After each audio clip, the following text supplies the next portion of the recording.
Hello, I'm Linda James, and I'm going to be reading to you today the story, The Country Mouse and the City Mouse. Emma, a humble country mouse, beamed with pride at her vegetable garden. The radishes, potatoes, carrots, and beans were in full bloom. What a spectacular garden I have this year, she exclaimed.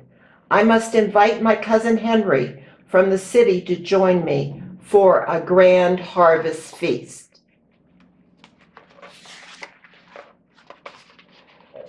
Emma went into her snug home beneath the root of an old oak tree.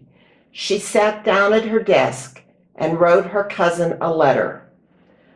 A week later, there was a knock at the door. Hello, cousin, said Henry with a big smile. Thanks ever so much for inviting me. It's nice to be away from all the hubbity-bubbity-bub of the city. I'm so happy to see you, Henry, Emma said. I hope you brought a big appetite with you. That I did. But that's not all. I also brought you a present. Henry handed Emma a large gift. Oh, how wonderful, Emma twittered with excitement. She ripped off the wrapping paper and stared at her gift. What is it? What is it, Henry? A back scratcher, Henry declared. He grabbed it and started scratching his back. Clever, huh? Thank you, Henry. You city mice have all sorts of marvelous things.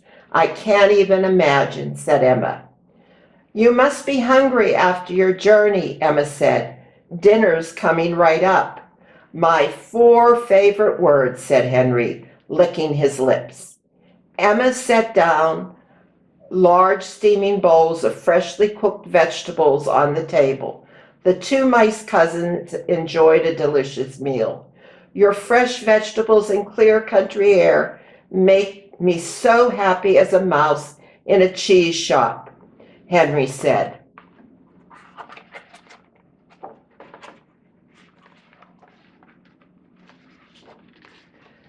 Thank you, Emma, said Henry. That was a splendid meal.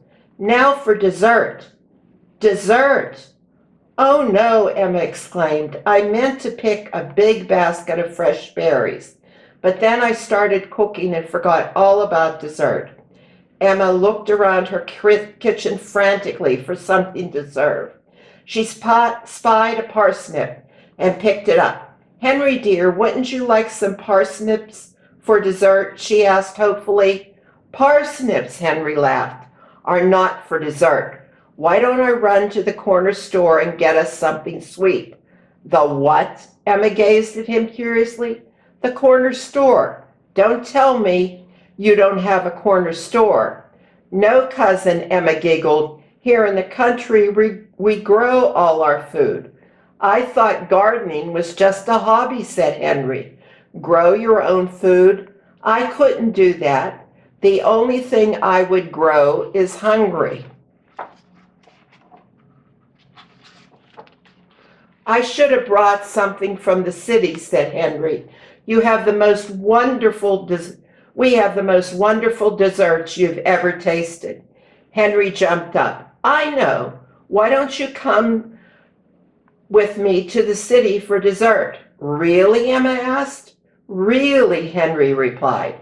Wait just a minute while I get my hat, Emma said, and the 2 mice set off for the city. When the 2 travelers reached the city, Emma looked around at all the amazing sights. The buildings were so tall they blocked the sky from view. Cars and trucks raced about, blaring their horns. People were in a terrific rush. What a busy place the city is, Emma remarked. Yes, isn't it great, Henry said. It's always busy. Hang on tight, we're almost there.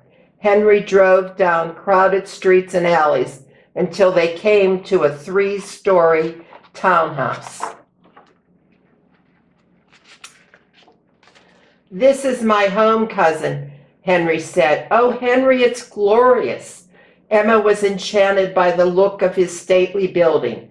And that, Henry pointed to the restaurant, is where we'll get our dessert. It's called Sweet Treats. No one is there now because it's so late. Let's go. Emma and Henry scurried under the front door of Sweet Treats and ran to the kitchen. Dessert, Henry said, pointing to the cart that towered over them. They ran up the tablecloth and onto the dessert cart.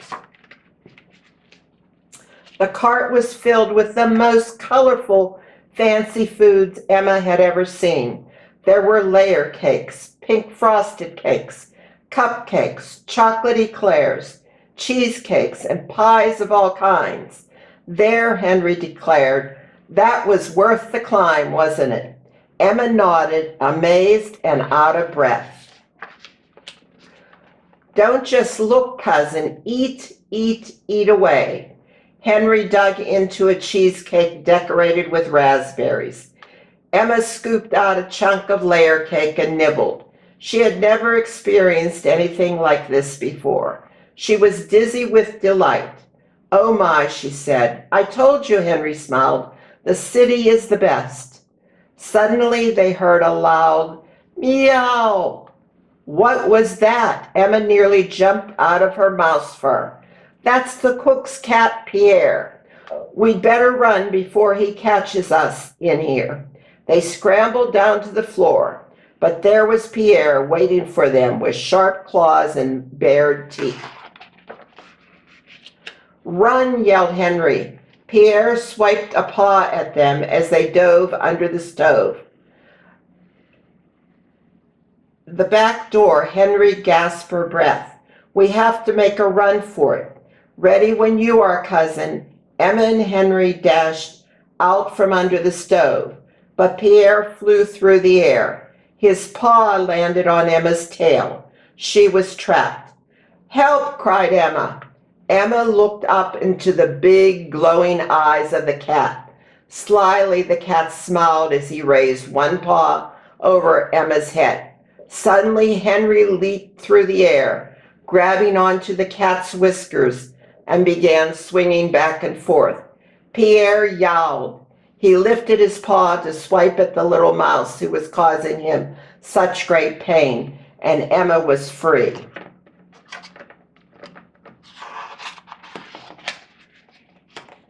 Henry let go of Pierre's whiskers at just the right time and slid across the kitchen floor, under the back door, and into the backyard. Emma scampered out right behind him. Follow me under the fence, Henry said. Once we get across the yard, we're home. In the yard, Henry whispered, shh, as he pointed to a large snoring dog sleeping in his doghouse. That's Rufus. He doesn't like mice. Slowly they tiptoed past Rufus, trying not to wake him. But Rufus opened his eyes and spied Emma and Henry. Rufus growled at them. Come on, cousin, hurry, Henry said. The two mice dashed to the house as Rufus bounded after them. Once inside, Emma and Henry stopped to catch their breath. Finally, Henry said, we're home. Emma collapsed into the first chair she could find and let out a big sigh of relief. Henry smiled and said, so, wasn't that the most heavenly dessert you ever tasted? Yes, cousin, it was. But are you sure it was worth all the danger? I don't think I'll ever get to sleep tonight after all that excitement. I'll get you a cup of tea, Henry said. That will help you settle down. Henry, Emma said as she drank her tea.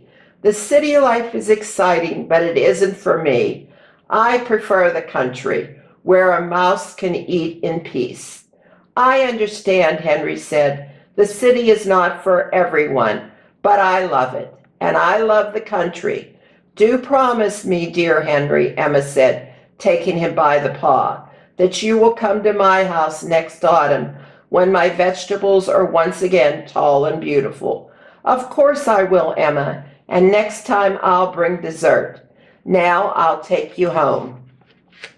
The next evening, while Cousin Henry went out for a night of dancing in the big city. Emma settled in for a homemade meal of turnip and cabbage stew, followed by a nice, quiet cup of tea. Ah, she sighed, there's nothing like the country. I hope you enjoyed the story.